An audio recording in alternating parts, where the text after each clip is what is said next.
प्रिय विद्यार्थियों, first paper के अंतर्गत हमारे सेकेंड यूनिट में बेसिक कॉन्सेप्ट्स का पार्ट शुरू करते हैं। मूलभूत अवधारणाएं। आपके प्रश्न पत्र में जो मूलभूत अवधारणाएं जो हमारे पाठ्यक्रम में आती हैं, उसमें सबसे पहले समाज, और एक समाज शास्त्र का विद्यार्थी होने के नाते हमें सर्वप्रथम मूलभूत अवधारणा के रूप में समाज के बारे में जानना अति आवश्यक होता है कि समाज क्या है, समाज किससे बनता है, और समाज के बारे में अन्य समाज विज्ञानियों का मत अलग होता है, और समाज शास्त्र ये अर्थ समाज का क्या है। समाज शास्त्र में समाज सबसे महत्वपूर्ण और प्राथमिक अवधारणा है। इसे भली भांति समझकर ही हम समाज शास्त्र को ठीक से समझ सकते हैं। जहाँ जीवन है वहाँ समाज भी है, और व्यक्ति और समाज में पारस्परिक निर्भरता काफी मात्रा में पाई जाती है। आम बोलचाल की भाषा में, या यूं कहिए सामान्य अर्थ में, समाज शब्द का प्रयोग व्यक्तियों के एक समूह के लिए करते हैं। किसी से भी हम पूछेंगे जो समाज शास्त्र में जिसकी विधिवत रूप से जो समाज शास्त्र का विद्यार्थी न हो या समाज शास्त्र के बारे में न जानता हो, तो कोई भी आदमी ये कहेगा कि समाज व्यक्तियों का समूह है। किसी भी समूह को या संगठित या असंगठित समूह को समाज कह सकते हैं। जैसे आर्य समाज है, ब्रह्म समाज, जैन समाज, हिंदू समाज, मुस्लिम समाज, प्रार्थना समाज इत्यादि बहुत से एग्जाम्पल हैं। यह जो अर्थ है समाज का, वो एक सामान्य अर्थ है, और विभिन्न समाज वैज्ञानिकों ने समाज को अपने अपने ढंग से परिभाषित किया है। ये समाज शास्त्रीय अर्थ नहीं है। जैसा आपको बताया गया ना कि आम व्यक्ति, आम बोलचाल की भाषा में आपको अगर ये पूछा जाए, किसी भी व्यक्ति से पूछा जाए समाज क्या है, तो कहेंगे भी सब ये इट इज़ वेरी सिंपल, ये बहुत आसान है। और ये कहेंगे कि समाज जो है व्यक्तियों का समूह है, व्यक्तियों के झुंड को समाज कहते हैं। व्यक्तियों से मिलकर समाज बनता है, सामान्य अर्थ हुआ। लेकिन समाज शास्त्र में समाज शब्द का प्रयोग इतना आसानी से नहीं प्रयुक्त होता, बल्कि विशेष अर्थ में प्रयोग होता है इसका अलग से।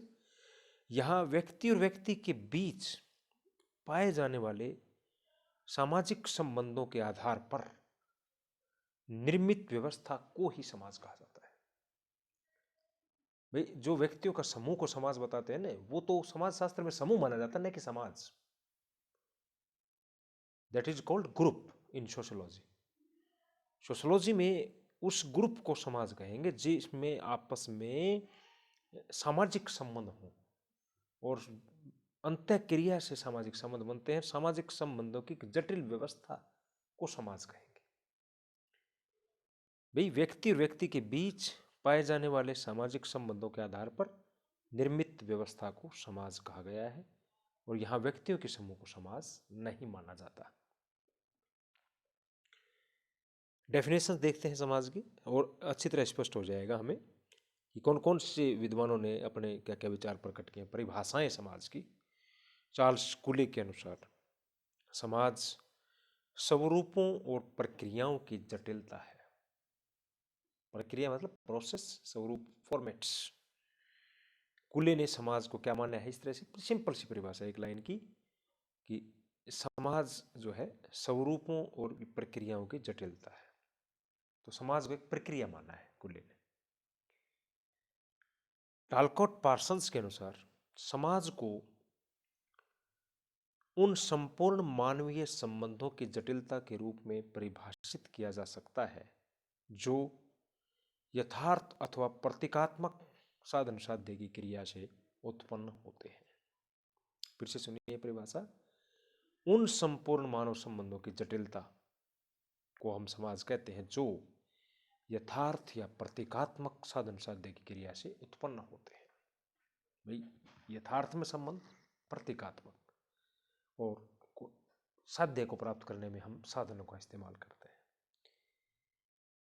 और ज़्यादा स्पष्ट हो जाएगा आपको, और सबसे अच्छी परिभाषा जो मानी जाती है सोशियोलॉजी में समाज की, वो देखिए मैकाइवर एवं पेज के अनुसार। मैकाइवर पेज ने सभी चीज़ों को सम्मिलित किया है कि समाज के कौन कौन से तत्व हो सकते हैं। समाज रीतियों तथा कार्य प्रणालियों की, सत्ता तथा पारस्परिक सहयोग, समूह तथा अनेक विभाजनों की, और मानव व्यवहार के नियंत्रणों तथा स्वतंत्रताओं की एक व्यवस्था है। System, complex system. और उस सिस्टम में क्या क्या चीज़ें हैं, ये 7-8 चीज़ें या तत्व जिसको कहेंगे, एलिमेंट्स, वो मैकाइवर ने सम्मिलित किए हैं। रीतियाँ, कार्य प्रणालियाँ, सत्ता, पारस्परिक सहयोग, समूह और उपसमूह, नियंत्रण और स्वतंत्रता। तो ये अपनी परिभाषा में सब चीज़ों को सम्मिलित करते हुए बताते हैं।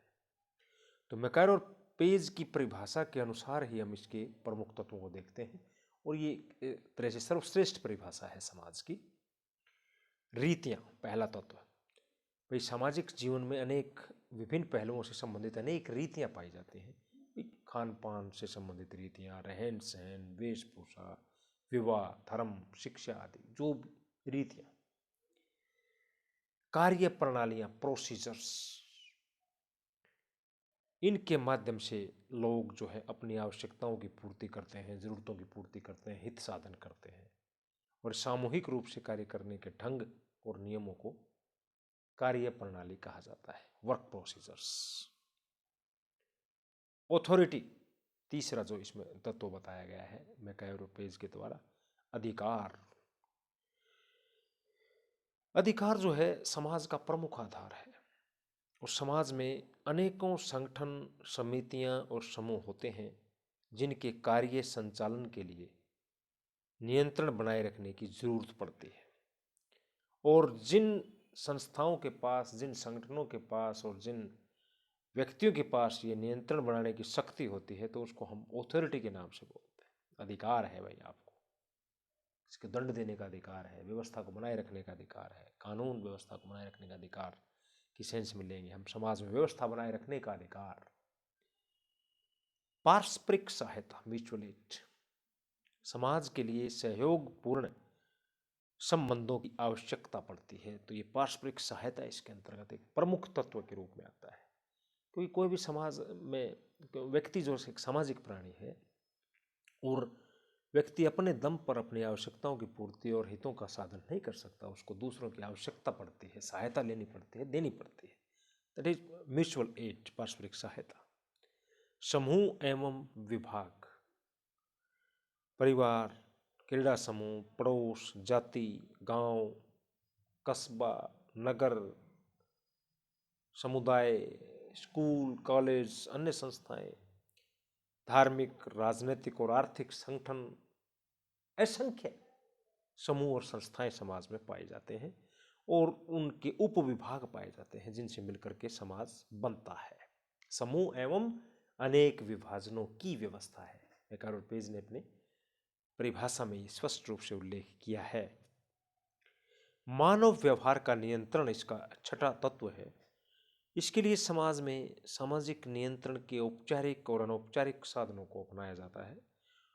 पुलिस, कानून, अदालत, न्याय व्यवस्था आदि जो है ना, वो औपचारिक साधन है जो लिखित प्रकार के कानून से व्यवस्था को बनाए रखने का काम करते हैं, जबकि परंपराएं, धर्म, नैतिकता, जनरीतियाँ और रूढ़ियाँ, ये सब नियंत्रण के अनौपचारिक प्रकार के साधन हैं। तो ये मानव के व्यवहार पर नियंत्रण औपचारिक और अनौपचारिक दोनों तरीके से होता है। अगर नियंत्रण की व्यवस्था न हो तो समाज में अराजकता की स्थिति पैदा हो जाती है, अनार्की, वो जो है समाज में सबसे ज़रूरी चीज़ है मानव के व्यवहारों पर, व्यक्ति के व्यवहारों पर नियंत्रण स्थापित करना, जो दोनों तरीकों से होता है, औपचारिक और अनौपचारिक। और अनौपचारिक नियंत्रण का ज़्यादा महत्व होता है समाज में। स्वतंत्रता समाज के एक आवश्यक तत्व के रूप में स्वतंत्रता का भी विशेष महत्व है। स्वतंत्र वातावरण में ही व्यक्ति अपने व्यक्तित्व का समुचित विकास करता है और समाज की प्रगति में योगदान देता है। मेन कैरेक्टरिस्टिक्स ऑफ सोसाइटी, समाज की प्रमुख विशेषताएं कौन कौन सी है, ये भी तत्वों के बाद इसको देखना प्रासंगिक होगा। कि समाज का अर्थ आपने समझ लिया, उसकी परिभाषाएं आपने देख ली हैं, पार्सन्स ने क्या बताया, कूले ने, और श्रेष्ठ जो परिभाषा मैकारोपेज की डेफिनेशन के आधार पर ही हमने प्रमुख एलिमेंट्स, समाज के प्रमुख घटक देखे जिनसे मिलकर के समाज बनता है। प्रमुख विशेषताओं के रूप में क्या क्या चीज़ों बरकरार आती है। पहला है समाज अमूर्त है। समाज आपको देख नहीं सकते, देखते हैं तो व्यक्तियों के समूह को, झुंड को आप देख लेते हैं, 4 व्यक्ति इकट्ठे हैं, 100 व्यक्ति इकट्ठे खड़े हैं, वो तो भीड़ है या वो समूह है, तो उसको आप एक मूर्त संगठन कहेंगे, वो समाज नहीं होता है, वो समूह होता है। कम से कम समाज शास्त्रीय अर्थ में वो समाज नहीं होता है। आम बोलचाल की भाषा में उसको हम समाज मानते हैं, वो भूल है। दूसरी विशेषता है पारस्परिक जागरूकता, जो कि वर्णन कर चुके हैं हम, एक दूसरे का सहयोग करना, एक दूसरे के बारे में जानना। सहयोग और संघर्ष की व्यवस्था समाज में मिलती है। समाज में दोनों चीज़ें मिलती हैं भाई, समानता और असमानता, सहयोग और संघर्ष दोनों। अगर केवल समानता ही रहती है, केवल सहयोग ही रहे, तो वो राम राज्य हो जाता है, बहुत ही आदर्श व्यवस्था हो जाती है। लेकिन उसमें संतुलित रूप से सभी चीज़ें मिलती हैं। हाँ, ये आप कह सकते हैं कि संघर्ष से ज़्यादा सहयोग मिलता है ना। सहयोग ज़्यादा मात्रा में होता है, संघर्ष कम होता है। लेकिन ऐसा नहीं कह सकते हम कि भी किसी भी समाज में असमानता ना हो या संघर्ष ना हो। तो इन विशेषताओं में समानता और असमानता भी मिलती है, और एक विशेषता समाज की है सहयोग और संघर्ष, दोनों ही मात्रा में, दोनों ही समाज में मिलता है। अन्योनाश्रितता, एक दूसरे के ऊपर डिपेंड रहना, अन्योनाश्रितता, एक तरह से हम एक दूसरे पर डिपेंड है, निर्भर करते हैं, आत्मनिर्भर नहीं। सदैव परिवर्तनशील और जटिल व्यवस्था, ये एक बड़ी आवश्यक विशेषता है समाज की, कि समाज हमेशा परिवर्तनशील होता है, गतिशील होता है। ये नहीं कि समाज हमेशा स्थिर रहता है, परिवर्तन चाहे धीमी गति से आए चाहे तेज गति से आए, लेकिन आते ज़रूर हैं। इसलिए ये एक इसकी सार्वभौमिक विशेषता है कि कोई भी समाज जो होगा वो परिवर्तनशील होगा और जटिल होता है, सरल नहीं होता है।